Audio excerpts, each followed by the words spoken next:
السلام علیکم طلباء و طالبات، میں سیدہ راحت عابدی صادقین ایجوکیشن سروسز کی جانب سے آپ سب سے مخاطب ہوں اور امید کرتی ہوں کہ ہم جتنا بھی کام آپ کو کروا رہے ہیں آپ تفصیل سے اس کام کو سمجھ بھی رہے ہوں گے اور بہت خوش خط اس کام کو لکھ بھی رہے ہوں گے۔ طلباء و طالبات، آج جو ہم عنوان کرنے جا رہے ہیں، جس موضوع پہ ہم بات کریں گے وہ ہے خطوط نویسی۔ حالانکہ آج کل کے دور میں خطوط نویسی معدوم ہوتی جا رہی ہے، مگر پھر بھی اس کی ضرورت کئی مقامات پر بہت زیادہ ہے۔ پہلے خطوط اپنی عام ضرورتوں کے لیے استعمال کیے جاتے تھے۔ عام کام اپنے دوسرے کے احوال بتانے کے لیے ایک ہی گھر کے لوگ اگر دو مختلف علاقوں میں ہوتے یا دوست ہوتے تو وہ ایک دوسرے کو اپنا حال خط کے ذریعے بتاتے تھے، اور خط کو آدھی ملاقات بھی کہا جاتا تھا۔ خط کے لیے سب سے پہلے آپ کو یہ معلوم ہونا چاہیے کہ خط ہے کیا، اور پھر اس خط کے لکھنے کے اصول کیا ہیں، اور اس کے بعد خط کے کتنے حصے ہوتے ہیں۔ یہ ساری باتیں ہم آج کے لیکچر میں ڈسکس کریں گے، بحث کریں گے ان باتوں پہ، اور میں سمجھتی ہوں اس کو اگر آپ اچھی طریقے سے لیکچر کو سن لیں گے تو ایک آپ اچھا سا خط لکھنے کے قابل ہو جائیں گے۔ سب سے پہلے تو آپ کو خط کا تعارف کراتے ہیں۔ خط کی تاریخ بہت بہت قدیم ہے۔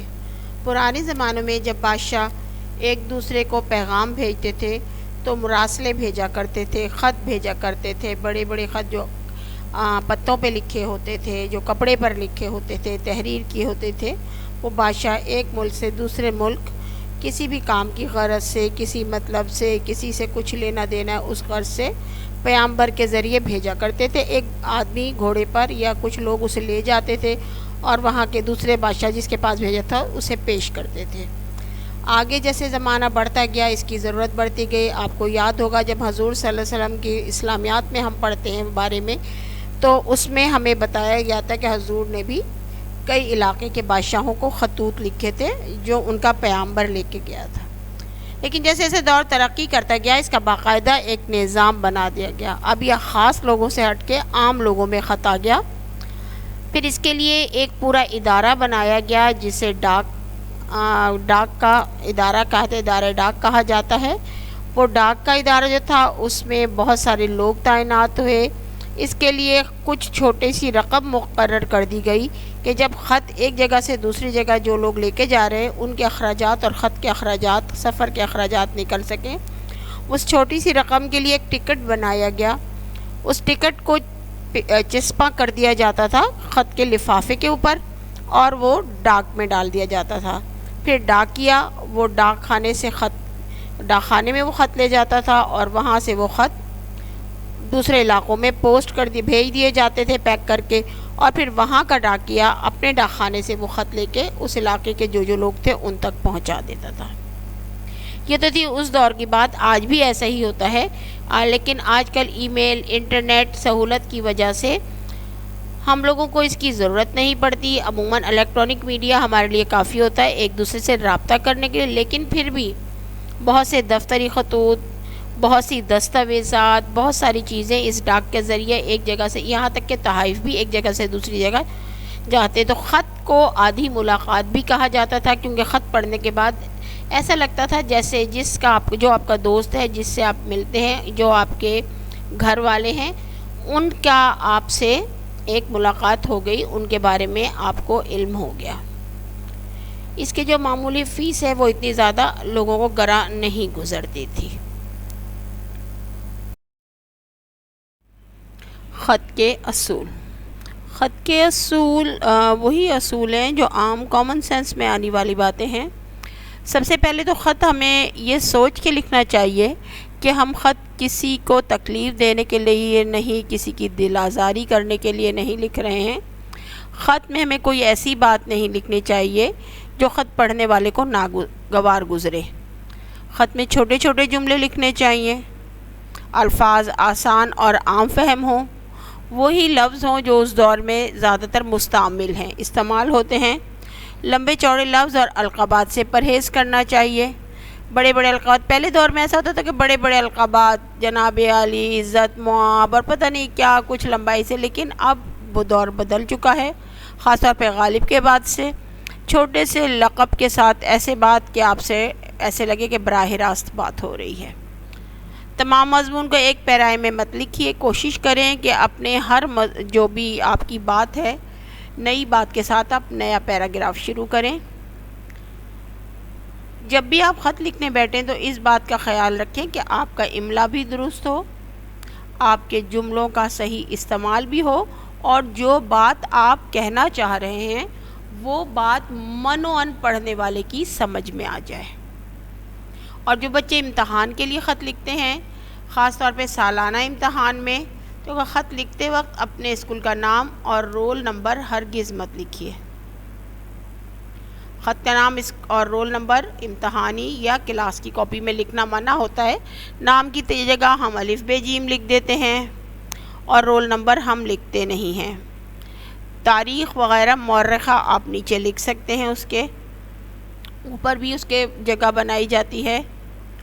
تو میرے خیال سے اتنی تھوڑی ساری باتوں میں سے اب آپ کو پریکٹس کی ضرورت پڑے گی، تو ایک خط میں آپ کی مشق کے لیے لکھ رہی ہوں تاکہ آپ اسے دیکھ لیں، مثال سمجھ لیں اور اس کو ویسا ہی دوسرا خط آپ پھر تحریر کریں۔ بچوں، خط ایسے نہیں کہ آپ نے کاغذ پکڑا اور بس لکھنا شروع ہو گئے، ایسے نہیں ہوتا۔ خطوط کے کچھ حصے ہیں اور وہ تقریباً 6 ہیں، اور ان حصوں میں آپ کو کیا کیا کیسے کیسے لکھنا ہے وہ ذرا تفصیل سے سن لیجئے۔ سب سے پہلے لکھنے والے کا مختصر پتہ اور تاریخ، جو آپ اردو خط کے خاص طور پر صفحے کے دائیں جانب آپ اس کو لکھتے ہیں۔ اس کے بعد القاب، پیارے بھائی، پیارے ابو، چچا جان، بہن، دوست، جو بھی آپ کو کہنا ہے تو وہ یا تو سیدھی طرف ہی لکھتے ہیں یا درمیان میں لکھ دیتے ہیں۔ اس کے بعد آداب، سلام، دعا، جو بھی ہے آپ وہ لکھتے ہیں۔ اس کے بعد نفس مضمون میں جو کچھ آپ کہنا چاہ رہے ہیں، جس لیے آپ نے وہ خط تحریر کیا ہے، وہ لکھا جاتا ہے۔ اختتام یعنی والسلام، آپ کا پیارا دوست، آپ کا بیٹا، جو بھی آپ کو لکھنا ہے وہ لکھا جاتا ہے، اور لکھنے والے کا مختصر نام اور پتہ بھی لکھا جاتا ہے۔ لیکن امتحانی خط میں خیال رکھیے گا کہ نام اور پتہ آپ کو نہیں لکھنا ہے۔ یہ ہے خطوط کے۔ بچوں، اب نردبان میں دیے گئے سوال کے مطابق میں نے یہ خط تحریر کیا ہے، ذرا آپ اسے تفصیل سے سن لیجئے۔ از کمرہ امتحان، یہاں پر آپ اپنا ایڈریس لکھ سکتے ہیں۔ 15 اگست 2020۔ اب القاب میں پیارے دوست مدثر، السلام علیکم، امید ہے آپ بخیریت ہوں گے کہ آپ کو معلوم ہے کہ رزلٹ آ چکا ہے۔ مبارک ہو، آپ کی کلاس میں دوسری پوزیشن ہے۔ مجھے تو ایسا محسوس ہوا کہ جیسے میری کامیابی ہے۔ اب میری سنو، میرے ہمیشہ کی طرح نمبر تو بہترین ہے مگر رینک اچھا نہیں ہے، بس حساب نے سارا کام خراب کر دیا۔ آپ کو معلوم ہے کہ اردو میں میرے نمبر بہترین آتے ہیں، اس بار بھی اردو میں بہترین نمبر ہے، 71 نمبر 75 میں سے۔ میری امی تو رزلٹ سے خوش ہیں، بس ذرا ابو ناراض ہوئے ہیں، مگر انشاءاللہ میں اگلے امتحان میں اور زیادہ محنت کروں گا اور ابو کو خوش کر دوں گا۔ ویسے بھی دوست، ہم نے اس امتحان کی تیاری کے دوران بہت سا وقت ضائع کیا تھا کھیل کود میں، مگر آج سے ہم عہد کرتے ہیں کہ ہم اپنا آئندہ زندگی میں کبھی وقت ضائع نہیں کریں گے، کیونکہ وقت ضائع کرنے والے کبھی کامیاب نہیں ہوتے۔ اچھا، اپنا بہت خیال رکھنا، آنٹی انکل کو میری طرف سے مبارکباد اور میرا سلام دینا۔ والسلام، فقط آپ کا دوست الف ب ج۔ تو یہ طریقہ کار ہے خط لکھنے کا، اور امید کرتی ہوں آپ بھی اب بہت اچھا سا خط لکھ سکیں گے۔